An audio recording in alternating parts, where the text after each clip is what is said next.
नमस्ते बच्चों, मैं पिंकी गांधी फ्रॉम लियाल पब्लिक स्कूल। कल की कक्षा में मैंने आपको करवाया था हिंदी व्याकरण का पाठ एक भाषा।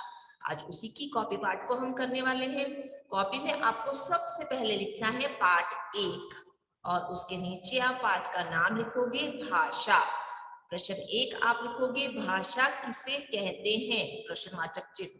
परिभाषा लिखनी है आपको, आप लिखोगे किसी की बात को समझना और अपनी बात को समझाना ही क्या कहलाता है, भाषा कहलाता है।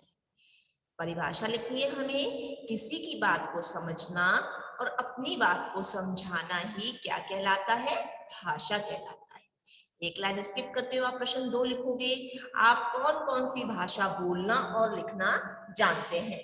तो हम उत्तर लिखेंगे, हम हिंदी और अंग्रेजी भाषा बोलना और लिखना जानते हैं।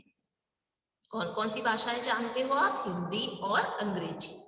प्रश्न तीन हम लिखेंगे भाषा के कितने रूप होते हैं, उनके नाम लिखने हैं।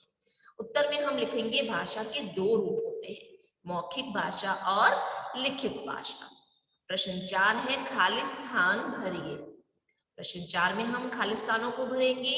एक नंबर पे मनुष्य भाषा के बिना किसके समान होता है, मनुष्य भाषा के बिना पशु के समान होता है, क्योंकि पशुओं की कोई भाषा नहीं होती, वो बोली से ही आपस में बातचीत करते हैं। तो अगर मनुष्य के पास भी भाषा नहीं होगी तो किसके समान होगा, पशु के समान होगा।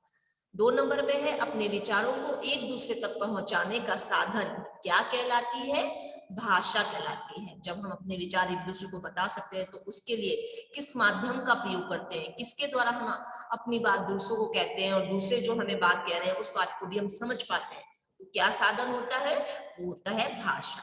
उसके अलावा तीसरा दे रखा है यहाँ पे, भाषा के डैश रूप होते हैं। कितने रूप होते हैं भाषा के, दो रूप होते हैं।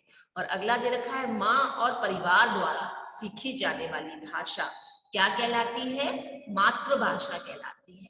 इसके अलावा बच्चों आपको कॉपी में एक एक्टिविटी भी करनी होगी भाषा से रिलेटेड, जो आपको पीडीएफ में मिलेगी। उसमें आपको मौखिक भाषा और लिखित भाषा के दो दो चित्र पेस्ट करने होंगे। ये हो गया है बच्चों हमारा पार्ट एक भाषा, उसका कॉपी पार्ट। अब आपको भी क्या करना है, अपनी कॉपी में इसे नीट एंड क्लीन राइटिंग में नोट डाउन करना है और अपने अपने सब्जेक्टिव टीचर्स के पास इसको सेंड करना है। आज की मैं मेरी कक्षा यहीं समाप्त कर रही हूँ। धन्यवाद।